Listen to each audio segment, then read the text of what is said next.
Hi! Hello! Welcome to Shashi TV. నేను మీ ప్రశాంత్. ఈ మధ్య కాలంలో చూసుకున్నట్లయితే గనుక ఎక్కడ చూసినా హైడ్రా న్యూసే ఎక్కువ వినిపిస్తుంది. అసలు ఇంతకీ హైడ్రా అంటే ఏంటి? హైడ్రా ఎక్కడ చూసినా గాని మనకు అదే వినిపిస్తుంది.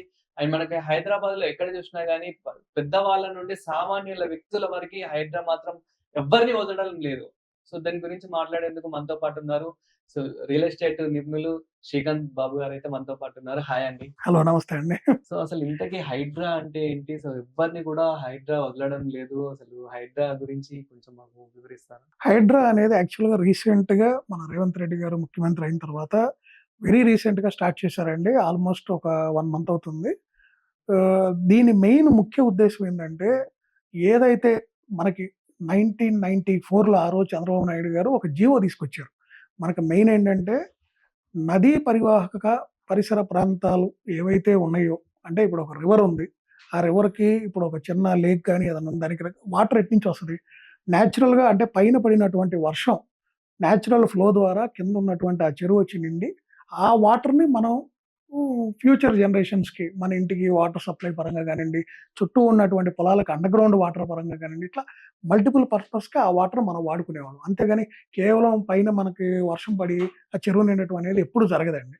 పైన ఒక హై టెర్రైన్‌లో పడిన వర్షం అనేది లో టెర్రైన్‌లో ఉన్నటువంటి ఈ చెరువులు అంటే ట్యాంక్స్ అంటారు. వీటిలోకొచ్చి స్టోరేజ్ అవుతూ ఉంటుంది. అయితే మనకు రాను రాను ఏం చేశారంటే, పాత రోజుల నుంచి ఏదైతే మనకి ఎగ్జిస్టింగ్ ఉన్న చెరువులున్నాయో మీరు గమనిస్తే, ప్రతి 5 సంవత్సరాలకోసారి మీరు చూసుకుంటే, మనకప్పుడు హైదరాబాదు వాటి పరిసరాల్లో ఒక 800 చెరువులుంటే, ఈ రోజు అవి 200కొచ్చినాయి. అంటే 600 చెరువులు ఏమైపోయినాయి? ఎవరు తీసుకెళ్ళిపోయారు? కేవలం ఇవన్నీ ఏంటంటే, మనం మనకు తెలియకుండా అటు పేదలేంది, మధ్య తరగతోళ్ళేంది, పెద్దలేంది అందరూ కూడా తెలియకుండా రకరకాలోళ్ళు వాళ్ళకున్నటువంటి ఇన్‌ఫ్లూయెన్స్ వల్ల కానియండి, కొంతమంది తెలిసి తెలియక అనాథరైజ్డ్ కన్‌స్ట్రక్షన్స్, కొంతమంది రియల్ ఎస్టేట్ వ్యాపారులు వాళ్ళ స్వలాభానికి సృష్టించినటువంటి వెంచర్‌లు, విల్లాస్ కానియండి, అపార్ట్‌మెంట్‌లు కట్టి అమ్ముతుంటే, ఈ పేద మధ్య తరగతి వాళ్ళు కూడా వాటిలో కొనుక్కోవటం, వీటిని కొంతమంది కబ్జాలు చేసుకోవటం, పెద్ద పెద్ద విల్లాలు కట్టుకోవటం, భారీ స్థాయిలో అక్కడ ఓ 10,00,00,000, 20,00,00,000 ఖర్చు పెట్టి కూడా గార్డెన్స్, పార్కులు డెవలప్ చేసుకొని పెద్ద పెద్ద విల్లాలు కట్టుకోవటం.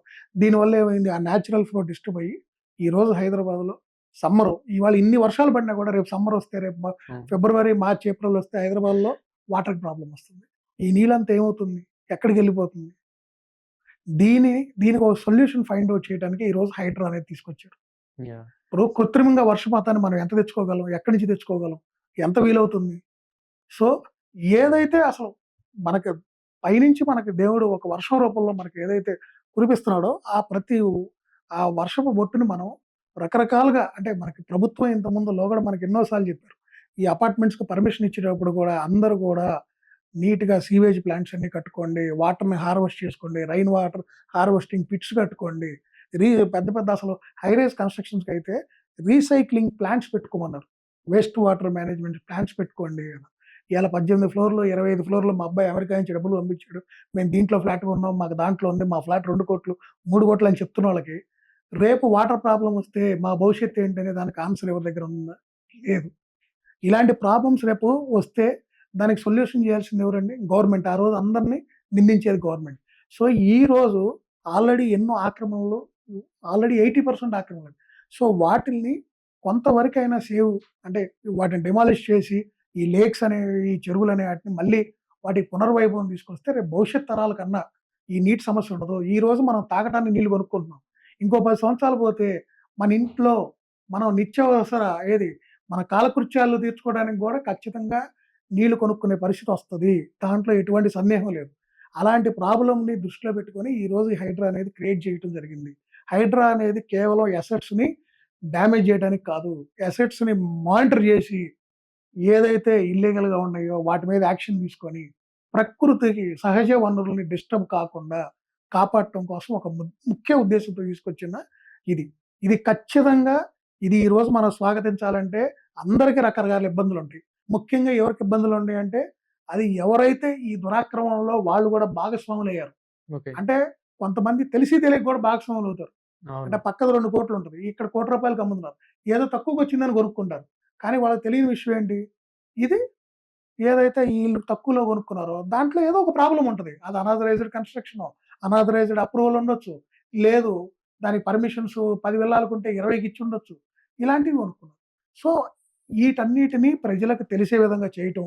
నెక్స్ట్ భవిష్యత్తులో ఇప్పుడు ఏదైతే రియల్టర్స్ చేయబోతున్నారో వాళ్ళకి కూడా ఇది ఒక హెచ్చరిక లాంటిది. మీరు కడితే సరిపోదు. రేపు మేము మీ ఎనకాలొచ్చి అయి కూల్చేస్తాం అని ఒక హెచ్చరిక పాస్ చేస్తున్నారు. రంగనాథ్ గారని ఒక మంచి ఆఫీసర్‌ని పెట్టారు దీనికి. అవును. ఆయన గూడా చాలా అగ్రెసివ్‌గా ఆయన ఫిజికల్‌గా ఎళ్లి ప్రతిదీ చూసిన తర్వాత వాటి మీద నిర్ణయం తీసుకుంటున్నారు. సో, దీంట్లో వెరీ క్లియర్. మనం చూస్తే ఈవెన్ సీఎం తమ్ముడు తిరుపతి రెడ్డి గారు, రేవంత్ రెడ్డి గారి తమ్ముడు స్వయాన ఆయనది గూడా ఇల్లీగల్ కన్‌స్ట్రక్షన్ అని తేల్చారు. నా తమ్ముడైనా సరే కూలగొట్టమన్నారు. ఒక విధంగా మనం అప్రిషియేట్ చేయాలి ఇక్కడ. ఇక్కడ పార్టీలు, నాయకులకు అతీతంగా ఒక సంస్థను క్రియేట్ చేశారు. ఆ సంస్థను మనందరం కూడా డెఫినిట్‌గా సహకరించి ముందుకెళ్ళాలి. ఈ సహకరించి ముందుకెళ్ళే టైంలో మనందరికి రకరకాల ఇబ్బందులుంటాయి. దాంట్లో ఎటువంటి డౌట్ లేదు.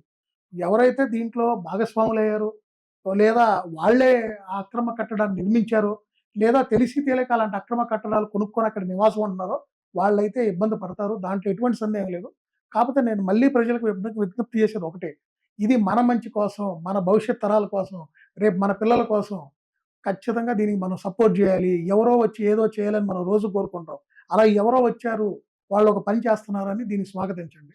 హైడ్రా వల్ల రియల్ ఎస్టేట్ ఇమేజ్ ఇంకా పెరిగిందంటారా? ఒకటండి, ఈ రోజు ఏదైతే హైడ్రా తీసుకురావడం వల్ల ఏదైతే ఈ అనాథరైజ్డ్ కన్‌స్ట్రక్షన్స్ కానియండి, ఆక్యుపైడ్ కానియండి, ఇల్లీగల్ వెంచర్స్ కానియండి, ఏదైతే వీటి మీద చర్యలు తీసుకుంటున్నారో డెఫినిట్‌గా దీనివల్ల ఏమవుతుందంటే ఎప్పుడైనా ఒకటి గుర్తుపెట్టుకోండి. మంచి కన్నా చెడు తొందరగా ముందుకెళ్తుందంట. సో, అవును. అలా ఏంటంటే ఇది కొంత భయాందోళనలు అయితే మార్కెట్‌లో సృష్టించింది. దీనివల్ల కొంత రియల్ ఎస్టేట్ అయితే ఖచ్చితంగా ఎఫెక్ట్ అవుతుంది. దాంట్లో ఎటువంటి సందేహం లేదు. ఎందుకంటే ప్రజలకు అవగాహన ఉండదు కాబట్టి. సో, అన్ని కూలగొట్టేస్తున్నారంట కదా! ఇప్పుడు ఒక ప్రాజెక్ట్ కూలగొట్టారు. అది ఎందుకు కూలగొట్టారు అనేది వాస్తవాలు బయటికి తీసుకురావాలి. మీడియా కూడా ఇక్కడ చాలా కీ రోల్ పోషించాలి. ఆ ప్రాజెక్ట్‌కి అనుమతులు ఎవరిచ్చారు? ఎప్పుడిచ్చారు? ఏ సంవత్సరంలో ఇచ్చారు? అసలు ఎన్ని అపార్ట్‌మెంట్‌లకో, ఎన్ని విల్లాలకిచ్చారు? అసలు ఆ ఫార్మ్ హౌస్‌కి పర్మిషన్ ఉందా లేదా? అది ఎవరిది? ఎప్పుడు కట్టాడు? ఎలా కట్టాడు? ఏ సంవత్సరంలో పర్మిషను? ఇయన్నీ బయటికి తీస్తే నిజానిజాలు బయటకొస్తాయి. అది ప్రజలకు వివరించి వాళ్ళకి అవగాహన కల్పించినప్పుడు మీరన్నట్టు రియల్ ఎస్టేట్ మార్కెట్ కదా! ఏ మార్కెట్టు పడదండి. కానీ అది తెలియనంత సేపు ఏమవుతుంది? పేపర్‌లో 4 ఫోటోలేస్తారు. నిన్న పలానా ఏరియాలో ఇన్ని కూలగొట్టారు. ఇవాళ ఇన్ని కూలగొడుతున్నారు. ఆ! పేద మధ్య తరగతి వాళ్ళవి కూడా కూలగొడుతున్నారు. అది ఇది అనంగానే ఆటోమేటిక్‌గా ఏమైద్ది? అది కొంతమంది పానిక్ అయిపోయి డెఫినిట్‌గా అరే! మార్కెట్ ఏది ఎట్లుందో మనకేం తెలీదు గదా! ఇప్పుడు సామాన్య ప్రజలకేంది నిద్ర లెగిస్తే వాళ్ళ వ్యాపారాలు, వాళ్ళ ఉద్యోగాలు, వాళ్ళ నిత్యావసరాలు, వాళ్ళ కుటుంబాన్ని ఎలా పోషించుకోవాలి, పిల్లలు ఎలా వాళ్ళకవే తెలుసు.